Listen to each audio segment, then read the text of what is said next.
வெக்கேஷனில் நாட்டுக்கு போகும்போது எடுத்துச் செல்வதற்காக தங்க நகை வாங்க துபாயில் உள்ள ஜோயலுக்காஸ் கடையிற்கு போயிருந்தனர். எனது நண்பர் ஒருவர் இங்கு வேலை செய்கிறார். அதனால் நியாயமான விலையில் தங்கம் வாங்கலாம் என்ற எண்ணம் தான். பொதுவாக நாம் நகை வாங்கும் போது நகை கடைக்காரர்கள் என்ன செய்வார்கள்? நகையின் சந்தை பெறுமதியுடன் செய்கூலியையும் சேர்த்து நகையின் விலையை நமக்கு சொல்வார்கள். நாம் நகையின் விலையை குறைக்க சொன்னால் செய்கூலியிலேயே பொதுவாக குறைப்பதுண்டு. இவை எல்லாவற்றுக்கும் மேல் போய் கடையில் வேலை செய்பவர்களுக்கு ஸ்டாஃப் டிஸ்கவுண்ட் என்ற ஒன்று இருக்கிறது. இவர் நண்பன் என்பதால் நன்றாகவே டிஸ்கவுண்ட் செய்து தந்திருந்தார் எனக்கு. only 3% ஆகிட்டு சொன்னாங்க. 3% இல்லை எத்தனை? இல்லை இது 10.5.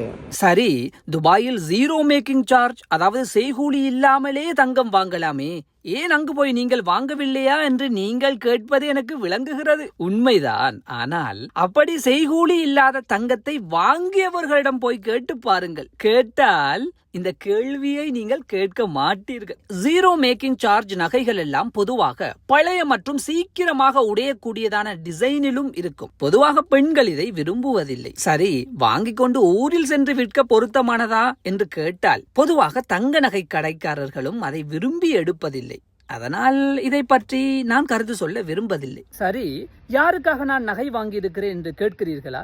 வேற யாருக்கு? நான் வெளிநாட்டுக்கு வருவதற்காக முயற்சி செய்யும் போது கையில கொஞ்சம் காசு தேவைப்பட்டது. உமா கிட்ட சொல்லியிருந்தேன். நான் காதுல கிடந்த தங்கத்தோட கலற்றி தந்து வித்து போட்டு காசடு மகன் என்று சொல்லியிருந்தா உமா. அந்த உமாக்குத்தான் இந்த நகை.